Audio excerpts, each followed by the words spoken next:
Hi YouTube, we're back with the sourdough saga. This is step 3, mixing the batter. It's been about 12 hours I guess since we fed the starter, and here we are with the starter. And I know you can't see this on the video, but it's just churning away. You can see the yeast is really turning over in there. And I don't know if you can see the foam along the top, but it's really creating some carbon dioxide. And if you notice also how the lid has really domed up, there's a lot of pressure built up in there.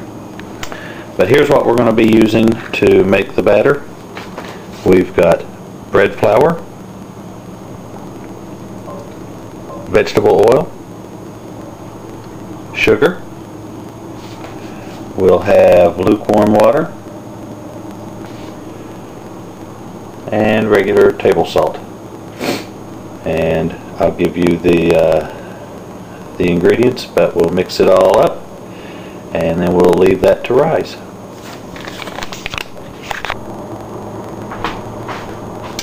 Okay, we're going to mix this stuff up. I like to start with the flour because if I mess up and lose count, I can dump it back in the bag and start over. If I'd already added in the smaller ingredients items, then I'm stuck, and it's happened to me before. So we're going to take 6 level cups of bread flour. There's one. The good thing about making this video is if I do forget, I can go back and watch the video.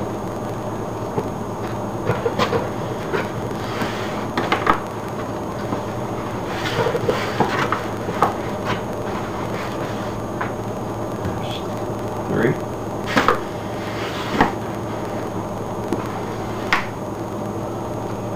4. And I think real bakers measure this by weight rather than the unscientific way that I'm doing it.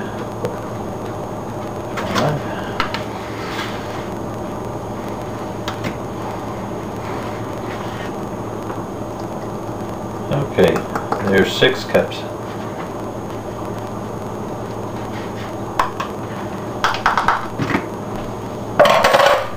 Then I'm going to add 1/3 of a cup of sugar,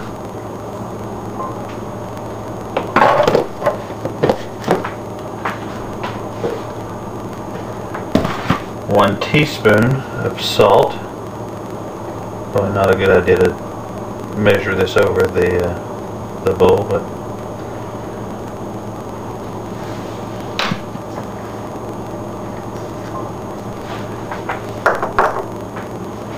and half a cup of vegetable oil.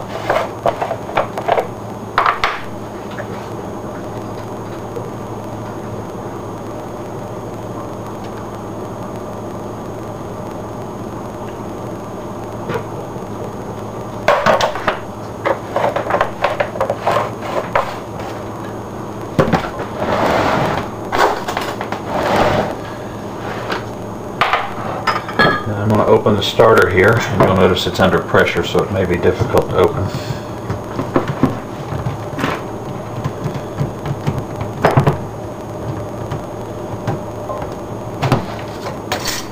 Okay. And as soon as I open it, the foam is rushing to the top, so I'm going to try to stir that down.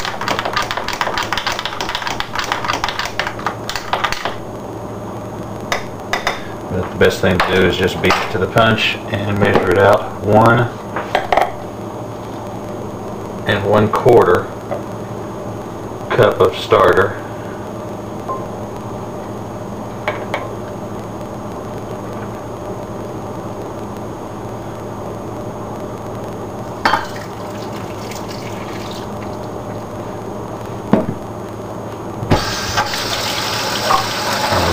And 1 1/4 cup of lukewarm water.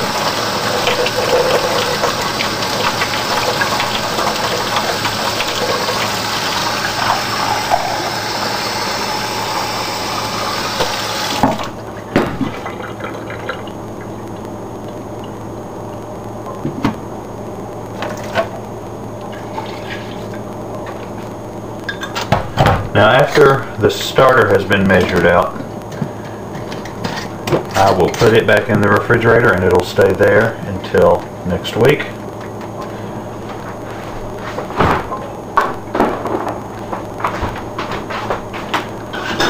And then now I will mix the batter. Okay, here's what the batter looks like. Let me mix on this and I'll come back in just a second. Okay, that wasn't even a minute of mixing and this is what I end up with. It's pretty solid, sticky, but that's about the consistency we want. And it does stick to everything at this point, but that's what I've always worked with, and it tastes good. So what I'm going to do now is I'm going to dump this out onto the counter after I flour it.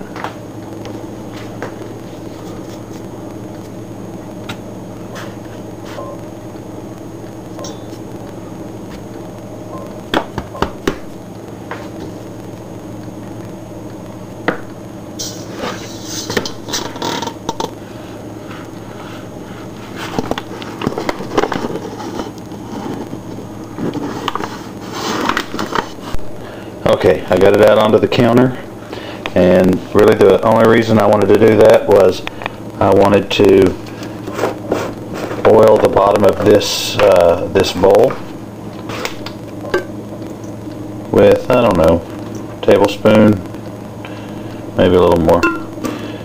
The reason for this is, number one, you don't want, when we put the dough back into the bowl, we don't want the dough to stick to the bowl.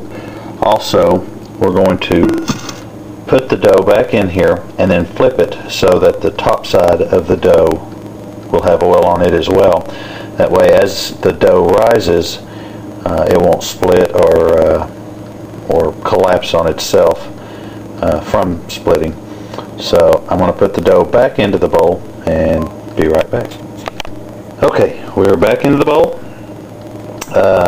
This is much easier than I'm making it look.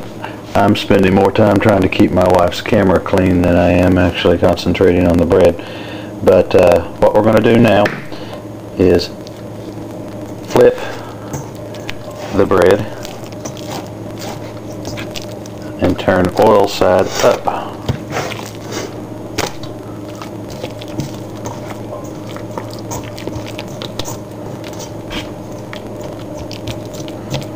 And like I said, that has two reasons. Put the oil side up so it doesn't split, and when we take this dough out to put into the baking pans, it'll be much easier. It won't stick to the bottom of this bowl.